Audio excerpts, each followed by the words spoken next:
Okay, तो good morning. अभी तक ज़्यादा कोई आया नहीं है, तो क्लास चल रहा है क्या?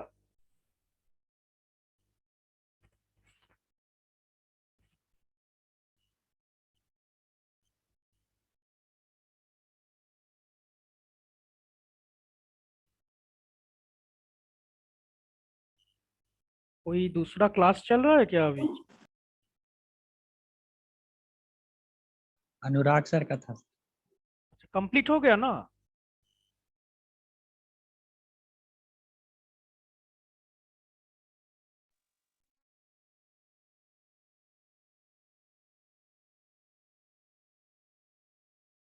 Okay, so name and roll अपना अपना दे दो चैट बॉक्स पे।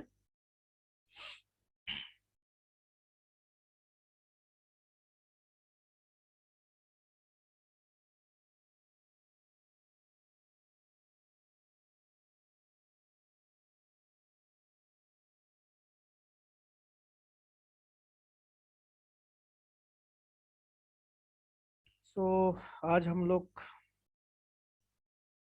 देखते हैं, सिलेबस थोड़ा सा देखो। स्क्रीन दिख रहा है ना? शेयर हुआ? Yes sir. ओके, सो यहाँ पे देखो, ऑलरेडी हम लोग ये जो फोर्थ मॉड्यूल है, फोर्थ मॉड्यूल्स का जो एवलेंची डायोड्स है, इम्पैक्ट डायोड, ट्रैपेड डायोड्स एंड और भी एक है बारीड डायोड्स। ओके, एंड इस तीनों का बीच में एक कंपैरिजन स्टडी भी किए थे एक टेबल के थ्रू।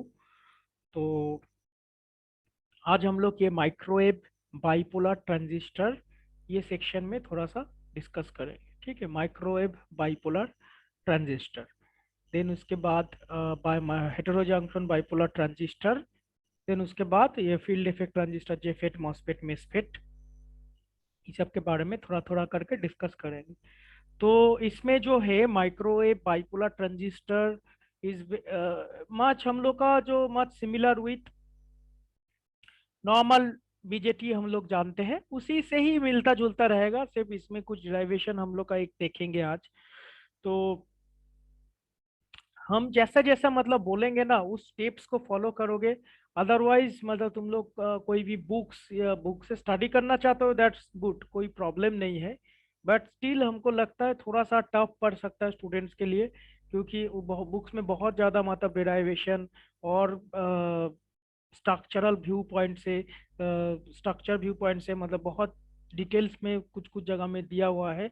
तो समझ में नहीं आता स्टूडेंट्स को कि कौन सा एरिया से पढ़ना चाहिए, इम्पोर्टेंट क्या क्या है। ठीक है, इसीलिए मतलब हम स्टेप बाय स्टेप तुम लोग को जैसे बोलेंगे उस तरह से तुम लोग इसको मतलब एनालिसिस करोगे, उस तरह से देखोगे। हम ये क्लास को ऑलरेडी यूट्यूब में अपलोड कर देंगे, तो दोबारा मतलब तुम लोग रिपीट करके देख सकते हो अगर कोई डाउट रह गया तो। ठीक है, हो सकता है एक बार में इंस्टेंट मतलब हो, अगर क्लियर नहीं होगा, एक बार दो बार रिपीट करके देखोगे तो आई थिंक क्लियर हो जाएगा। ओके, सो बेसिकली एक दो इम्पोर्टेंट क्वेश्चन पूछा जाता है, तो हम उसमें बाद में आता है क्या क्या क्वेश्चन पूछा जाता है। तो हम आज, जो मेरा कहने का मतलब है स्टडी है, वो है microwave bipolar transistor.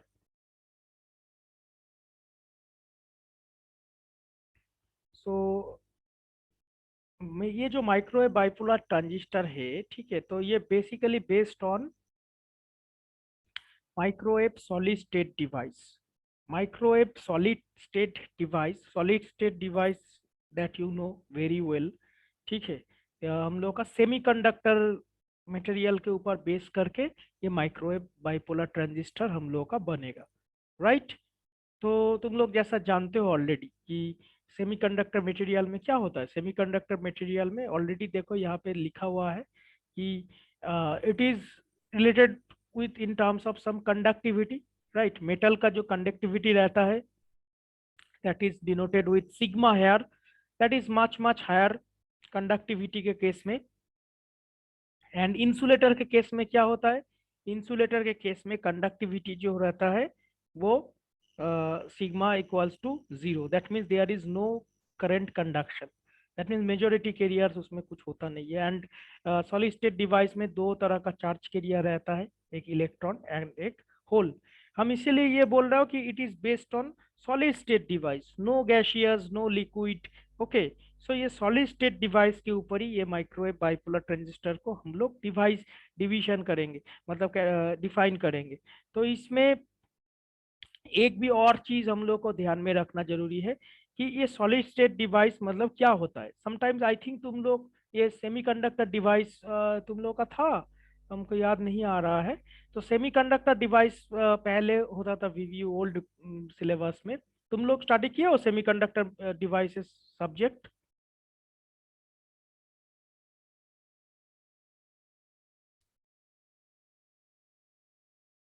Sir basic electronics में था सर, और एनालॉग इलेक्ट्रॉनिक्स में कुछ कुछ पढ़े। अच्छा, पहले मतलब और एक पेपर रहता था सेमीकंडक्टर डिवाइसेस, तो उसमें और भी थोड़ा सा ये जो मतलब मोबिलिटी सेमीकंडक्टर मटेरियल्स के ऊपर थोड़ा सा और डिटेल्स स्टडी हम लोग करते थे। तो जो भी है कोई इशू नहीं है। तो सेमीकंडक्टर हम लोग बेसिक इलेक्ट्रॉनिक्स में भी थोड़ा सा देखियो। तो बेसिकली मतलब सेमीकंडक्टर मटेरियल क्या होता है, that you know.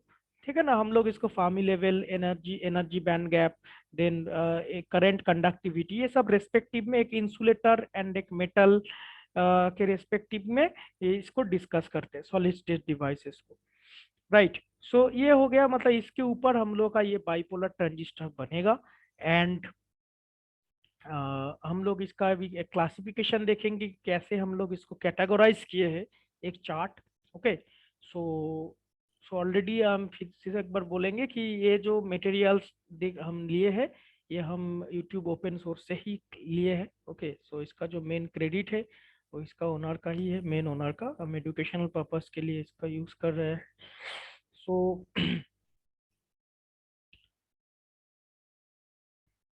Moving to the second slide.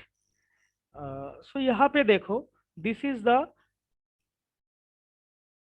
Classification और categorisation of the microwave devices, मतलब कौन सा एरिया में इसको मतलब हम लोग डिफाइन करेंगे। इंपॉर्टेंट स्लाइड है, ठीक है। सो देखो यहाँ पे जो माइक्रोवेव सॉलिड स्टेट डिवाइस है, दैट मीन्स माइक्रोवेव जो सेमीकंडक्टर डिवाइसेस है, ये जो पार्ट है इसको बेसिकली चार पार्ट में डिवीजन किया जाता है। ठीक है, चार पार्ट में इसको डिवीजन किया जाता है।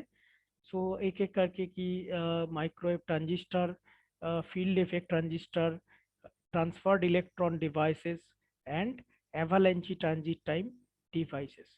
ठीक है, तो इसमें एक चीज देखो, already avalanche transit time devices जो है, एवालेंची ट्रांजिट टाइम डिवाइस में हम लोग read diode, already read diode का एक ऑल्टरनेटिव नाम है basically. So read diode, IMPATT diode, TRAPATT diode and BARITT diode. ठीक है, तो ये ऑलरेडी हम ये पार्ट कवर कर चुके हैं, है ना। तो ये एवालेंची ट्रांजिट टाइम डिवाइस है, ये चार्ट याद रखोगे। ये चार्ट मतलब कोई भी मान लो एक डिवाइस आता है एग्जाम में, तो तुम लोग इस चार्ट को दे सकते हो अगर तुम लोग इसको पता रहेगा। तो मान लो टनल डायोड के बारे में आया शॉर्ट नोट, तो डेफिनेटली तुम लोग लिख सकते हो उसमें कि माइक्रोवेव सॉलिड स्टेट डिवाइस को हम लोग का चार कैटेगरी होता है, उसके अंदर माइक्रोवेव ट्रांजिस्टर सेक्शन में ये टनल डायोड आता है। ठीक है, ये चार्ट दिखा दोगे तो थोड़ा सा एक देखो, हम लोग का जो हम बार बार यही बोलते हैं कि हम लोग स्मार्ट तरीका से स्टडी करना है ना। तो इसमें अगर तुम लोग के पास कुछ इंफॉर्मेशन है, ठीक है, तो उसको कोशिश करो कि कॉपी में रिफ्लेक्ट करवाने का, किसी तरह से मतलब रिलेट करवाने का। ये चार्ट अगर तुम लोग जानते हो तो कि हम तो ये कंफर्म है कि इसमें से एक दो डिवाइसेस तुम लोग का एग्जाम में आएगा ही आएगा। तो ये चार्ट अगर पता है तो वो उस जगह पे तुम लोग इस चार्ट को दिखाओ, है ना। तुम्हारे अंदर मतलब नॉलेज रख के क्या फायदा अगर तुम उसको रिफ्लेक्ट नहीं कर पाओगे एग्जाम कॉपी में। हाँ, मतलब फालतू का रिफ्लेक्ट मतलब अननेसेसरी तो दिखाने से फायदा नहीं, मतलब जहाँ पे जरूरत है। ठीक है, क्लियर। सपोज मान लो यहाँ पे गन डायोड के बारे में बोला गया, अगर गन डायोड बहुत ही शॉर्ट नोट में पूछा जाता है, तो you can make this chart कि हम लोग इस तरह से कैटेगराइज करते हैं, Gunn diode is a part of transfer electron device and transfer electron device मतलब माइक्रोवेव सॉलिड स्टेट डिवाइसेस का एक सेक्शन है। क्लियर हुआ? तो ये चार्ट बहुत ही जरूरी है। तो एवलांची ट्रांजिट टाइम डिवाइसेस ऑलरेडी हम लोग का कंप्लीट हो गया है। एंड देन उसके बाद ट्रांसफर्ड इलेक्ट्रॉन डिवाइस, ये भी हम लोग बहुत ही अच्छी तरीके से डिस्कस किए हैं, जिसके अंदर ये गन डायोड ही मेनली हम लोग का आता है, गन डायोड, है ना। तो LSA diodes and indium phosphide diodes, cadmium telluride diodes, तो ये सब भी इसका पार्ट है। मतलब ये भी microwave high frequencies TED diodes में आता है, लेकिन हम लोग मतलब सिलेबस में नहीं है, तो इसका नेचर मतलब हम लोग उतना ग्राफ या फिर मतलब ऑलमोस्ट सिमिलर लाइक गान। ओके, सो इसमें भी सारा का सारा जो है एक नेगेटिव रेजिस्टेंस के दौर पे होता है। तो यहाँ पे मेनली ये जो TEDs है, सॉरी एक हाँ ये जो TEDs है, TEDs का बेसिक फंडामेंटल क्या है? TEDs का बेसिक फंडामेंटल मतलब ये ऑलरेडी क्लास में डिस्कस किया गया है, ये ट्रांसफर इलेक्ट्रॉन डिवाइसेस, इसका बेसिक फंडामेंटल्स क्या है, कोई बोलोगे?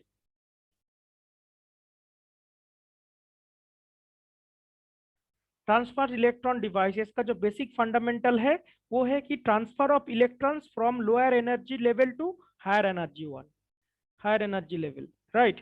सो lower energy level to higher energy level में हम लोग का इलेक्ट्रॉन का जो ट्रांसफर है, ठीक है, वो डिफरेंट तरीका से हो सकता है, जैसा कि गन इफेक्ट तुम लोग जानते हो। तो ये इंपॉर्टेंट है, ये बेसिक मतलब फिनोमेना, बेसिक कैरेक्टराइजेशन कि transfer of electron from lower energy level to higher energy level, ये हम लोग का हो गया ट्रांसफर्ड इलेक्ट्रॉन डिवाइसेस का मेन फंडा, ठीक है। सिमिलरली ये जो एवलांची ट्रांजिट टाइम डिवाइसेस है, ये भी तुम लोग देख चुके हो, ट्रैपेड डायोड, इम्पैक्ट डायोड, है ना।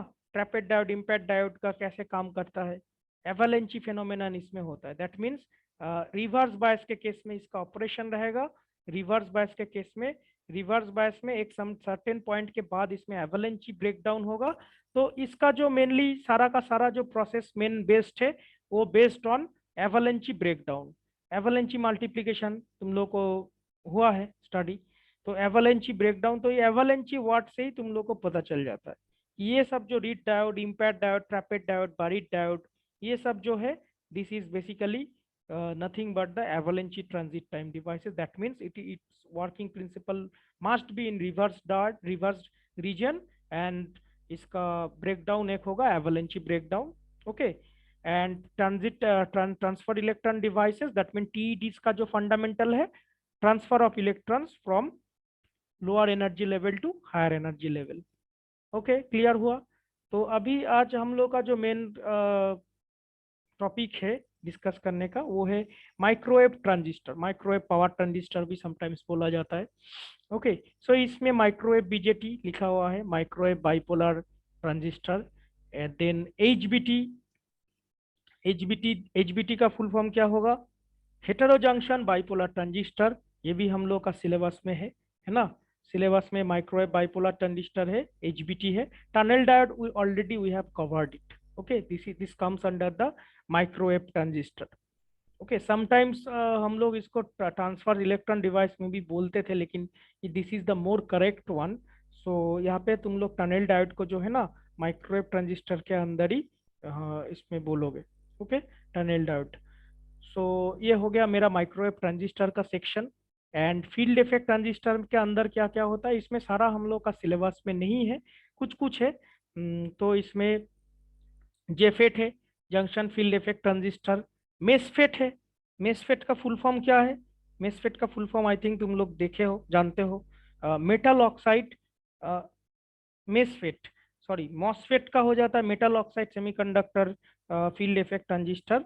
एंड मेसफेट का होता है only metal semiconductor field effect transistor, okay, metal semiconductor field effect transistor. Then उसके बाद HEMT एक है, HEMT का फुल फॉर्म होता है high electron mobility transition transistor, high electron mobility transistor, ठीक है। Then MOSFET metal oxide semiconductor field effect transistor. And along with this हम लोग का और भी कुछ मॉस भी हो सकता है, NMOS, PMOS, CMOS, okay. And उसके बाद इसका हम लोग मेमोरी का कुछ नॉलेज एक्सटेंड इसमें कर सकते हैं, तो मेमोरीज भी इसके अंदर आता है। एंड लास्ट में होता है CCD, that is nothing but the charge coupled device, ठीक है। तो this all comes under the field effect transistor. Field effect transistor के अंदर ये सब जाता है। तो आज हम लोग जो देखेंगे that is the microwave transistor. Okay, microwave transistor, ये जो फर्स्ट पॉइंट है माइक्रोवेव बीजेटी, इसी में हम लोग का मेन अभी आज फोकस रहेगा। ओके, सो माइक्रोवेव ट्रांजिस्टर देखो, ये जो फर्स्ट पॉइंट है इसको हम फिर भी तुम लोग का एक बार सिलेबस शो करवा देता हूँ, सिलेबस शो करवा देता हूँ। देखो ये यहाँ पे हम लोग का एवलांची डायोड्स में इम्पैक्ट, ट्रैपेट, बारीट ऑलरेडी हम लोग कंप्लीट किए हैं। Then microwave bipolar transistor, then उसके बाद है हम लोग का हेटेरोजंक्शन बाइपोलर ट्रांजिस्टर। तो ये दोनों हम लोग कवर करेंगे। ओके, सो आज हम लोग का माइक्रोवेव बाइपोलर ट्रांजिस्टर है, उसके आगे हम लोग हेटेरोजंक्शन बाइपोलर ट्रांजिस्टर को देखेंगे। ओके, क्लियर हुआ? सो ये जो मेनली मेरा माइक्रोवेव ट्रांजिस्टर है, ये जो मेरा मेनली माइक्रोवेव ट्रांजिस्टर है, तो इसका मतलब क्यों, ये क्यों हम लोग करते कि how the transistor are beneficial for microwave, है ना। माइक्रोवेव पर्पस के लिए ये जो ट्रांजिस्टर है ये कैसे मतलब हम लोग का बेनिफिट देता है, उसी को लेके हम लोग इसको डील करते हैं। तो इसकी ये स्टार्ट करने से पहले मतलब हम लोग को थोड़ा सा सेमीकंडक्टर के बारे में जानना जरूरी है, थोड़ा सा सेमीकंडक्टर मटेरियल, क्योंकि this is totally based on the semiconductor material, ठीक है, not the gaseous or liquid material. This is totally based on the semiconductor material. तो semiconductor material के बारे में थोड़ा सा पता होना चाहिए। देखो यहाँ पे semiconductor का material कुछ कुछ लिखा गया है, जस्ट ब्रीफली हम एक बार तुम लोग को दिखा देते, फिर YouTube में तो ये रहेगा, तुम लोग पॉज करके भी इसको नोट डाउन कर सकते हो। अभी थोड़ा सा समझ लो क्या क्या होता है। तो यहाँ पे देखो कार्बन, जर्मेनियम, सिलिकॉन इस तरह से ऑलरेडी दिया हुआ है, एंड टिक टिक मारा हुआ है जो प्राइमली मतलब मोस्ट यूज होता है, जैसा कि जर्मेनियम हो गया, सिलिकॉन हो गया, गैलियम आर्सेनाइड हो गया, इंडियम फॉस्फाइड हो गया। So these are very very commonly use semiconductor material, right, very very commonly used semiconductor material to fabricate in the transistors or different types of diodes rather than other जो semiconductor material यहाँ पे लिखा हुआ है उससे ये सब बहुत ज्यादा यूज होता है। तो इसमें क्या है, इसमें क्या क्या क्या किस एक चार्ट दिखा शो किया जा रहा है, जिसमें हम लोग का एक बैंड गैप है, बैंड गैप एनर्जी मतलब इलेक्ट्रॉन वोल्ट पे, मतलब जो lower band and upper band उसके बीच में जो बैंड गैप एनर्जी तुम लोग जानते हो ईजी से जो डिनोट किया जाता है ना। तो उसका एक रेंज दिया गया है, उसका एक रेंज दिया गया है बैंड गैप एनर्जी, वो भी दो टेम्परेचर में, एक हो गया तुम्हारा 0 केल्विन पे और एक हो गया 300 केल्विन पे, ठीक है। तो ये दो टेम्परेचर पे ये जो अलग अलग सेमीकंडक्टर मटेरियल कैसे बिहेव करता है, तो इसमें से एक दो तुम लोग याद रख सकते हो, सारा तो याद रखना पॉसिबल नहीं है, ये this is not possible for a human कि सारा का सारा वैल्यू याद रख सकता है कोई। सो इसीलिए एक दो सिलिकॉन, जर्मेनियम या फिर गैलियम आर्सेनाइड, कोई एक दो तुम लोग याद रख सकते हो फॉर एग्जाम पर्पस के लिए। ओके, सो यहाँ पे मेन है कंसेप्ट क्या है। तो हम लोग का ये जो है 0 केल्विन पे हम लोग सपोज मान लो हम लोग ये सिलिकॉन या जर्मेनियम को लेके ले लेते, ये वाला इसको हम लोग कंसिडर करते। तो जर्मेनियम का 0 केल्विन पे कितना मतलब एनर्जी रहता है, एनर्जी बैंड गैप का मतलब इलेक्ट्रॉन वोल्ट में कितना होगा बैंड गैप एनर्जी। तो यहाँ पे क्या देख रहा है 0.89, कंसेप्ट को समझो, ठीक है। एंड 300 केल्विन दैट मीन्स हम लोग इसमें टेम्परेचर्स को इंक्रीज कर दिए हैं, तो उसमें क्या हो गया, बैंड गैप एनर्जी कम हो गया, है ना। यहाँ पे 89 था, यहाँ पे 803 हो गया। सिलिकॉन के केस में देखो, सॉरी कार्बन के केस में 5.51 था, अभी 5.47 हो गया।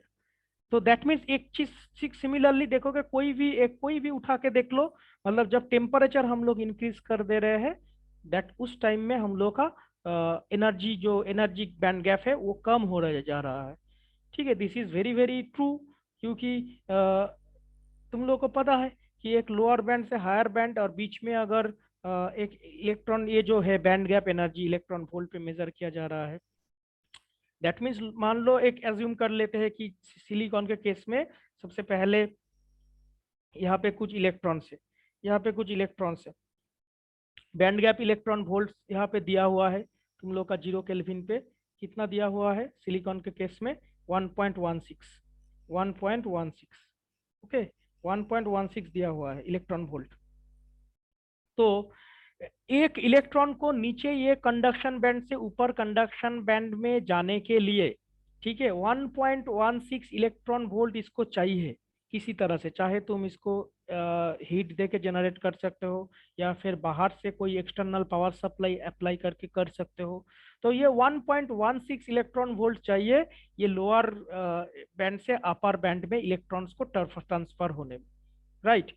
तो ये हम बोलना चाह रहे हैं कि अगर तुम टेम्परेचर को इंक्रीज कर दोगे तो क्या होगा, ये लोअर का जो इसमें जो फ्री चार्ज पार्टिकल्स रहेगा उसका एनर्जी अपलिफ्टमेंट होगा। उसका एनर्जी अगर इंक्रीज हो जाएगा तो फिर क्या होगा, डेफिनेटली ये जो गैप है वो गैप रिड्यूस हो जाएगा।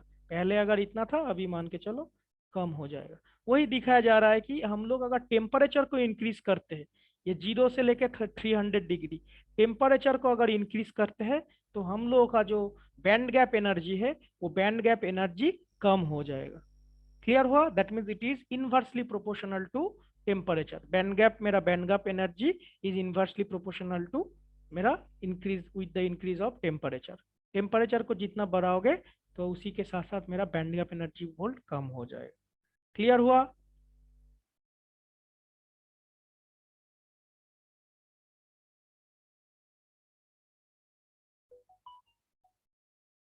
ओके, सो इसमें और भी एक चार्ट दिखाया जा रहा है, दैट इज द मोबिलिटी।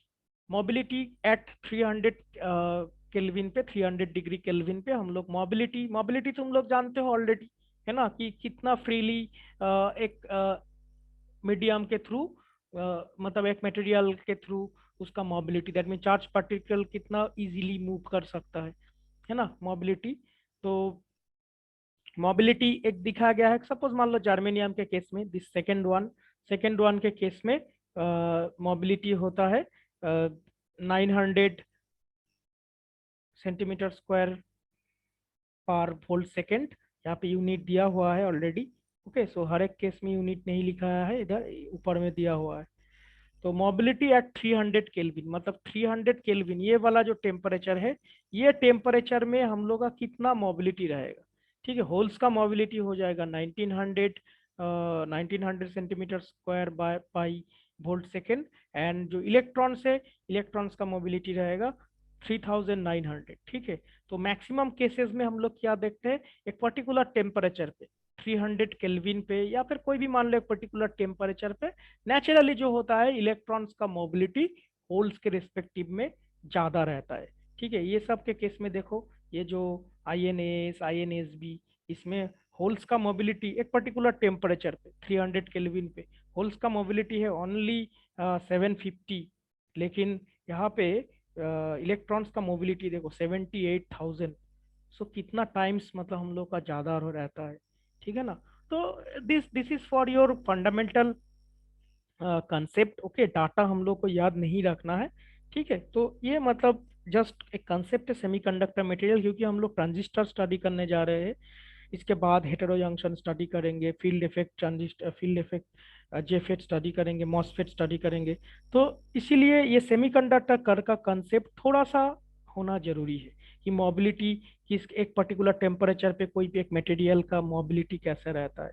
ठीक है, उसका बैंड गैप एनर्जी में क्या अंतर होता है। तो ये थोड़ा सा हम लोग को जानना चाहिए। तो that is why I am showing it you, that is it is basically common for all the semiconductor material, that means microwave अभी जो हम लोग स्टडी करने जाएंगे, तो उसका लिए सबके लिए दिस इज, इसमें तो ट्रांजिस्टर का कोई रोल नहीं देख रहे हो, ट्रांजिस्टर का यहाँ पे कुछ नहीं, लेकिन जस्ट इसको स्टडी कर स्टार्ट करने से पहले एक बेसिक इंट्रोडक्शन तुम लोगों को हम दे रहे हैं। ठीक है, यहाँ पे और भी एक चीज है, that is the relative dielectric constant. ठीक है ना, रिलेटिव डाइलेक्ट्रिक कांस्टेंट ये क्या होता है बेसिकली, ये एप्सिलॉन नॉट। ठीक है ना, एप्सिलॉन नॉट यहाँ पे होता है, एप्सिलॉन नॉट दैट मीन्स तुम लोग जानते हो वैक्यूम अगर खाली फ्री स्पेस रहेगा तो फिर उसका जो रहता है एप्सिलॉन नॉट का जो वैल्यू होता है वो होता है 8.854 इंटू 10⁻⁻12 फेराड्स पर meter. Okay, so 8.854 into 10⁻⁻12 farads पर meter. So this is the value of epsilon naught और फ्री स्पेस। लेकिन यहाँ पे तो तुम एक पर्टिकुलर मटेरियल यूज कर रहे हो जिसके अंदर तुम्हारा होल से इलेक्ट्रॉन से, तो हम लोग का ये है रिलेटिव डाइलेक्ट्रिक कांस्टेंट। सपोज एक मान लो एग्जांपल के तौर पे तुम लोग का क्लियर हो जाए, suppose you are taking it carbon the first one.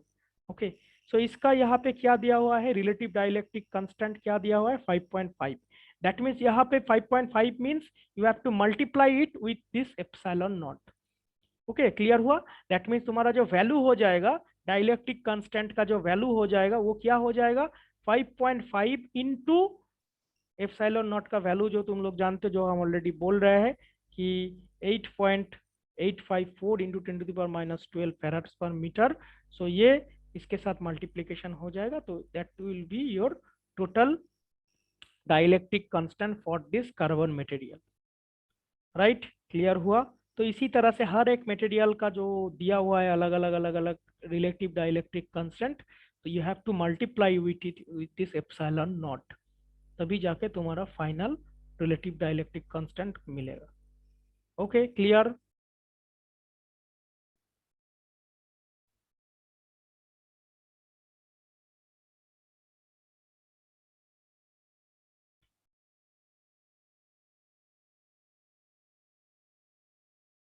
Okay, सो यहाँ पे और एक चीज सेमीकंडक्टर का बहुत ही एक इम्पॉर्टेंट फंडामेंटल बताने जा रहा हूँ। देखो इधर ये सब जगह से गेट का बहुत सारा क्वेश्चन पूछा जाता है, गेट का या नेट का, ठीक है ना। एकदम बेसिक फंडामेंटल चीजें हम बता रहा हूँ कि ये कंडक्शन बैंड, वैलेंस बैंड में इसका डाइलेक्ट्रिक कांस्टेंट, देन उसका मोबिलिटी का कैसे असर पड़ता है। तो ये जो हम आज पिछला जो 2-3 स्लाइड दिखाए बहुत ही इंपॉर्टेंट है for your competitive exam point of view से। तो यहाँ पे एक चार्ट देखो शो किया जा रहा है। यहाँ पे क्या है, बेसिकली एक वैलेंस बैंड है और एक कंडक्शन बैंड है, बीच में हम लोग का होता है energy band gap, okay, easy.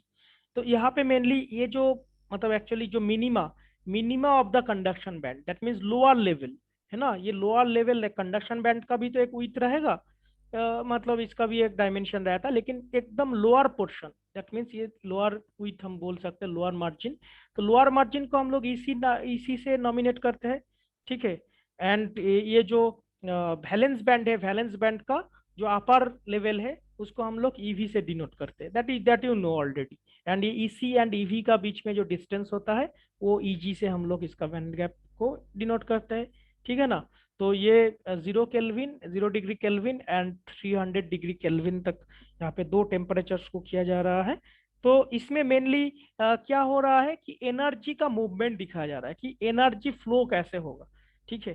तो सिंपल सा बात है कि जो एनर्जी मतलब इधर पे मान लो वैलेंस बैंड में बहुत ही इलेक्ट्रॉन्स मान लो पहले था, पहले कंडक्शन बैंड में कोई भी नहीं था। तो अभी अगर तुम 0 से 300 तक जाओगे, दैट मीन्स टेम्परेचर को अगर धीरे धीरे धीरे धीरे इंक्रीज करते चले जाओगे, तो क्या हो जाएगा, धीरे धीरे टेम्परेचर को इंक्रीज करते चले जाने का मतलब हो जा रहा है तुम्हारा एनर्जी का जो फ्लो है वो from the valence band to conduction band direction, valence band to conduction band direction, okay, upward. Clear हुआ। just as because the holes are the in opposite nature of electrons, तो same fundamental चीज में energy का, holes का जो energy flow है वो क्या होगा, वो definitely upward to downward direction में होगा। इलेक्ट्रॉन, होल क्या है बेसिकली, होल अगर उस तरह से देखोगे तो hole is the absence of electrons, है ना। तो इलेक्ट्रॉन सारा इधर से इस डायरेक्शन में जा रहा है, तो इलेक्ट्रॉन्स का इधर वैकेंसी क्रिएट हो रहा है, दैट मीन्स होल्स ज्यादा हो रहा है वैलेंस बैंड में। एंड कंडक्शन बैंड में इलेक्ट्रॉन्स का नंबर धीरे धीरे बढ़ रहा है। तो सिमिलरली यहाँ यहाँ पे मेरा होल्स कम हो रहा है, तो डेफिनेटली होल्स का जो फ्लो रहेगा वो from upward conduction band to valence band, and मेरा जो इलेक्ट्रॉन का एनर्जी फ्लो रहेगा from valence band to conduction band. तो इसमें ये क्लियर रहना चाहिए हम लोगों को। मेनली हम लोग जो एनर्जी फ्लो का जब बात आता है ना, तो हम लोग इलेक्ट्रॉन में ही ज्यादा फोकस करते हैं, ठीक है। तो एनर्जी फ्लो मतलब इलेक्ट्रॉन्स का डायरेक्शन कि from valence band to conduction band में हम लोग का हो रहा है। तो ये स्लाइड से हम लोग एक जस्ट एनर्जी का कहाँ से कौन सा बैंड से कौन सा बैंड में फ्लो होता है वो डिस्कस किए। Okay, clear.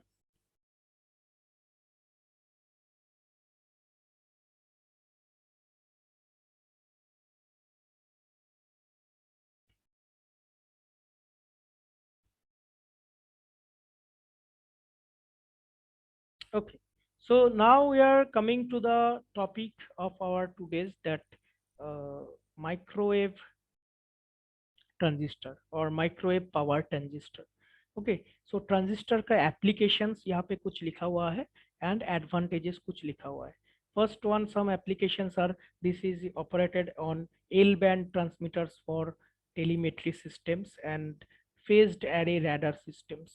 Okay, and second one is L and S band transmitters for communication system. That means यहाँ पे जो माइक्रोवेव ट्रांजिस्टर्स का जो एप्लीकेशन है, खैर ये हमको लास्ट में दिखाना चाहिए था, बट फिर भी ये अभी आ गया है तो कोई बात नहीं है। This is the theoretical part. तो कहाँ पे मतलब ये यूज हो रहा है, तो L band and S band ये याद रखना है, ठीक है। इसका फ्रीक्वेंसी रेंज याद रखना है, तुम लोग जानते हो already. So L band and S band transmitter के केस में ये ट्रांजिस्टर यूज होगा। Okay, and advantages is very very simple, low cost, low power supply, reliable, okay, high CW power output and lightweight. So these are the application or advantages. For that reason we use microwave transistors for our various type of applications here. So this is the application and advantage, okay, transistor का। सिर्फ हम transistor का ही तुम लोग को दिखा रहे हैं, बाकी जब अलग डिवाइस स्टडी करेंगे तो उस समय और दिखाएंगे। तो ये है मेनली मेरा ट्रांजिस्टर का basic advantage and application. Okay,